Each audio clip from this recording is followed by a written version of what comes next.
នៅក្នុងព្រៃដ៏ជ្រៅមួយមានដំរីមួយឈ្មោះរិទ្ធគាត់គិតថាខ្លួនគាត់ខ្លាំងជាងគេទាំងអស់គ្មាននរណាខ្លាំងនិងធំជាងខ្ញុំទេ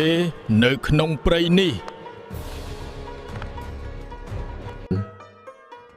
គាត់តែងតែដើរបង្អួតរាងកាយដ៏ធំសម្បើមរបស់គាត់ដោយមិនខ្វល់ពីអ្នកដទៃ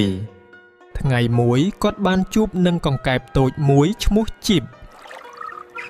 សួស្តីបងដំរីសូមដើរដោយប្រុងប្រយ័ត្នផងប្រយ័ត្នជន់សត្វតូចសាហាហាសត្វល្អិតតូចដូចឯងមិនបាច់មកប្រាប់ខ្ញុំទេដោយសារតែអំនួតរិទ្ធមិនបានមើលផ្លូវឲ្យបានច្បាស់លាស់ទេខ្ញុំចង់ដើរទៅណាក៏បានស្រេចតែចិត្តខ្ញុំ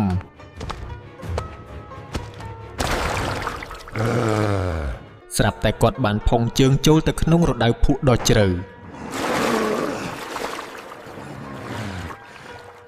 អូយជើងខ្ញុំកំរើកលែងរួចហើយទោះបីជាគាត់ខំប្រឹងយ៉ាងណាក៏គាត់នៅតែមិនអាចរើខ្លួនរួចរហូតដល់អស់កម្លាំងដំរីដ៏អំនួតដែលធ្លាប់តែខ្លាំងពូកែឥឡូវនេះបានត្រឹមតែស្រែកហៅគេឲ្យជួយផងខ្ញុំជាប់ផងហើយជួយខ្ញុំផងកង្កែបតូចជីបបានឮសំឡេងស្រែកហើយក៏លោតមកមើល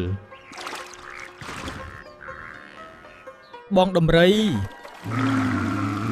កុំភ័យអីខ្ញុំនៅទីនេះហើយរិទ្ធមិនជឿថាកង្កែបតូចអាចជួយវាបានទេប៉ុន្តែជីបមានគម្រោងកុំបារម្ភអីរិទ្ធខ្ញុំដឹងកន្លែងមួយដែលយើងអាចរកជំនួយបានជីបបានលោតទៅកែមស្រះហើយស្រែកហៅមិត្តភក្តិកង្កែបរបស់គាត់ទាំងអស់ឲ្យមកជួយបងប្អូនកង្កែប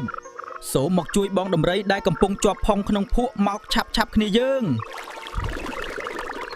មិនយូរប៉ុន្មានកង្កែបរាប់រយក្បាលបាននាំគ្នាយកខ្សែធំនិងរឹងមាំមកដល់មាត់រណ្ដៅកង្កែបទាំងអស់បានចងខ្សែជាប់នឹងដើមឈើធំហើយឲ្យរិទ្ធតោងទាញខណៈពួកវាកាយភក់ចេញ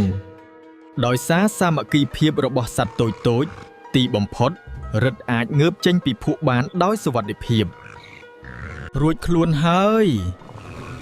ខ្ញុំពិតជាអរគុណអ្នកទាំងអស់គ្នាណាអរគុណជីបសុំទោសជីបថ្ងៃនេះខ្ញុំដឹងហើយថាទំហំមិនសំខាន់ស្មើនឹងទឹកចិត្តនិងសាមគ្គីភាពទេ